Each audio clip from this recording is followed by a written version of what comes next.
চলে এসেছি সকালবেলা প্রবালদার ভেড়িতে। তা প্রবালদা বাড়িতে মাছ খাওয়ার মাছ ধরবে, সেই উদ্দেশ্যে খেপলা নিয়ে এসছে।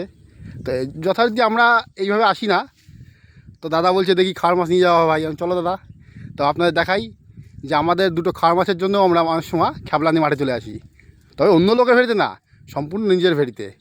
হ্যাঁ, কারণ আমরা এখানে চাষিরা একজন অপরজনের ভেড়ি পাহারা দিই। কেমন, পাশের ভেড়িওয়ালা এখন আসেনি, কিন্তু ওই ভেড়ির দায়িত্ব আমার। আবার যখন আমি আসবো না, তখন আমার ভেড়ির দায়িত্ব ওর। এইভাবে চাষিরা একে অপরের সাহায্য করে, একে অপরের গাইড বা বডিগার্ড হিসেবে কাজ করে।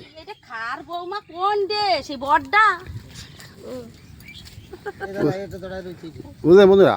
তো দেখুন জাল সেট হচ্ছে, দাদা আমার খাবার দিয়েছে অলরেডি, পুকুরে এখানে খাবার দেওয়া রয়েছে। মাছ হয়তো জলে নিচে খাচ্ছে, দেখা যাক কীরকম মাছ পড়ে।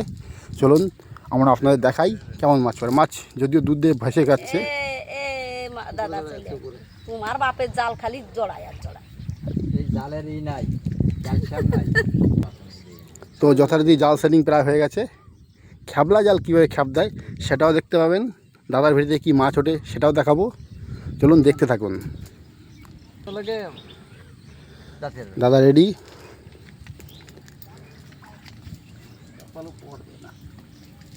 এইয়া জড়ানো থাকলে কি হবে? যাও, জালটা জড়িয়ে গেছে, দেখা যাক কি হয়।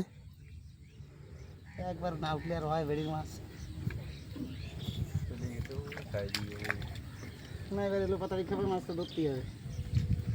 তো ওখানে ভাসে দেবো, ওই সোজা মারলেও হবে। তো এখানে উঠে যাওয়ার কথা, টানছে না। আগের বার পড়েছিল মাছ, জালটা নিয়ে যাচ্ছে। প্রথম খেতে অনেকদিন পরে খাবার দিয়েছিল। ওই যা খাবার দিলে কি এত? যথারীতি জাল তোলা হচ্ছে। এই তো লালন ডেকা দেখা যাচ্ছে একটা, যা বেরিয়ে গেল। তো বড় ফাঁসের জাল, ছোটো মাছ এখানে উঠবে না, উঠলে বড়ই উঠবে, তাহলে উঠবে না। 0.0 মাছ তো খাওয়ার মধ্যে ধরে নিয়েই যাবো, কত কথা না।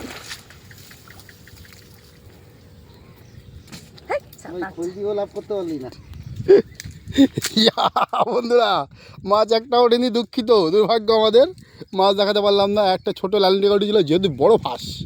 এই খেপলা জাল অনেক বড় ফাঁস, দেখতে পাচ্ছেন, অনেক বড় ফাঁস, যার ফলে ছোটো মাছ তো ওঠা কোনো প্রশ্নই ওঠে না, উঠলে বড় উঠবে। তা বড় মাছ হয়তো এখন আসেনি, তাই উঠিনি, বুঝতে পেরেছেন? তো দেখা যাক, খাওয়ার মাছ তো নিতেই হবে, দাদা বলছে। এলো পাতারি মাছ ওদিকে ভাসছে, এলো পাতারি মারা হবে এখন। মাছ তো নিতে হবে, বৌদি আবার খেপে যাবে নাহলে মাছটা নিয়ে গেলে। হ্যাঁ, বৌদিও প্রচুর খাটে দাদার সাথে। যাই হোক, চলুন এই অবধি রাখছি।